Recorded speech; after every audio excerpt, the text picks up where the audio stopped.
Hey guys, my name is Jonathan. I'm a boxing trainer at Club SAR here in the city of Scottsdale. In one of my previous videos, we put you through a boxing workout. Didn't really go over the technique, so I want to show you a little bit of technique as it applies to throwing the proper punch and a good stance. Okay? First off, if you are right-handed, your right shoulder will be back. I want you to think of left shoulder as forward, like this is walking forward. You want to think of this now as boxing forward, left shoulder at your opponent, okay? Your feet are shoulder length apart. I want you to envision a line coming from the bag or the opponent you're boxing against.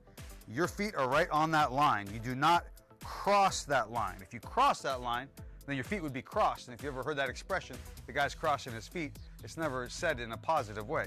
So you want to keep your feet shoulder length apart, left foot facing your opponent or the bag you're punching, right foot turn like this to the side a little bit. Now your knees are always going to be bent. You're going to keep a little bent to your knees. Even if you duck and move and whatever, you're never going to come up and box with your legs locked like that. There's always going to be a little bend to your knee. Now it's not wrestling, so you can actually lead with that knee. No one can come in and grab your leg and take you down. It's boxing, so you are bending that front knee, leading with that front knee, sitting back a little bit on the ball of your back foot right here. Okay, just kind of sitting back on that. Now your fist is very important. This is where a lot of injuries happen when you're punching a bag, is you hit on the wrong part of your hand. Now you need to make sure that when you're making your fist, open your hand up, close your hand like there's a roll of quarters in your hand, take that thumb and you're going to press it down over these two knuckles here. Keep your wrist nice and straight. You don't want bend in that wrist. So whatever punch you're landing, you do not want to bend that wrist. Every punch you land on these two knuckles right here. You do not want to land on this part of your hand. It is called a boxer's fracture, actually, if you break this part of your hand, which is ironic because that's not how you box. So I feel like it should be called a improper boxing fracture.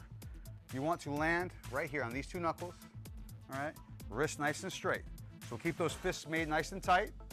If it's inside of a boxing glove, that thumb like that is physically impossible to do.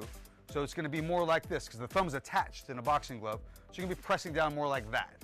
But when you're shadow boxing, it's okay to keep this thumb right down like that because in a bare fist, you would want that thumb tight like that, okay, on these two knuckles. So we'll keep these fists nice and tight for now.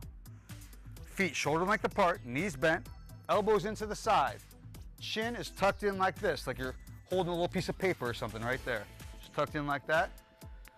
Elbows come straight up to nose level. Right hand is right here on your chin. It's straight up and down. You don't want to let that right elbow get behind your hip. Keep that right elbow in front of your hip. Whatever punch you throw with that right, we come back to here. You don't come back here and expose that area. Number one, your body weight won't be behind your punch, but also you do not want to get hit with that liver shot. It's the most painful thing in the world. You want to cover that up right there. Nice straight right here. Right hand's right straight up and down on your chin. Left hand's about nose level. It's right here off that hip. Now we're going to work on that jab from here. Chin's tucked in. You're going to throw that jab nice and straight. As it comes off, it's going from point A to point B. From point B to point A. You do not want to go A to B, B to C, C to A, because from C to A is when you get hit with their right hand. You want A to B, B to A. A lot of your defense with these straight punches is just bringing them back nice and straight. If your guy throws a right hand and you throw that jab nice and straight, that's going to block that right hand. Okay, so you want to throw it nice and straight. Also, at the very end of that jab, your weight's kind of even. You're shifting some weight to that front foot when you throw your jab. And when that comes, it goes nice and straight. At the very end, you press down with that thumb. You snap your knuckle over like this, and you come all the way parallel. That's how you engage that shoulder. So that shoulder should be engaged when you twist your knuckle over at the end. And those two knuckles should be the most prominent thing out there, right there. Straight there, straight back. Right hand is right here, ready to block their jab. Okay? So right here, straight there, straight back. Now we're gonna follow up with that jab here with a right hand. Okay, that's a straight right hand. That's your 1-2. So you got your 1. As that comes back, I'm taking my right hand and I'm gonna throw it nice and straight to the same target. And I'm bringing my left hand back up to block their right hand, nice and straight. Okay? Now with the right hand, as I throw it, I've shifted my weight My weight's even. I've shifted it to my front foot for the jab. Okay? Now I'm going to turn this back foot and bring all this weight back here into my front foot as I throw that right hand. So you see here from the side, it's foot, hip, shoulder, all turning forward. That is going to release your right hand nice and straight. Okay? The turn happens first. It's like a slingshot. Like if you take a slingshot and you pull it back, and there's that little rock on the slingshot, you let it go. It is on the slingshot till the end, and it gets flung off at the end. This is your slingshot.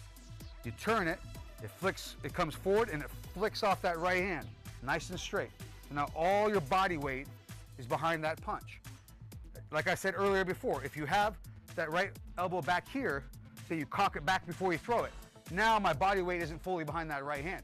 Now you might still have some power on it because you're turning your body into it, but it's not going to have the full maximum power as it would if your elbow was in front of your hip here with all that weight shifting into it. So right here, thumbs in nice and tight. 1, 2. Bring that back nice and straight, chin's tucked in. Bring it back nice and straight, and it's right there on that chin. That's going to stop you from getting hit with that left hook coming from the side here, okay? So again, sitting down a little bit.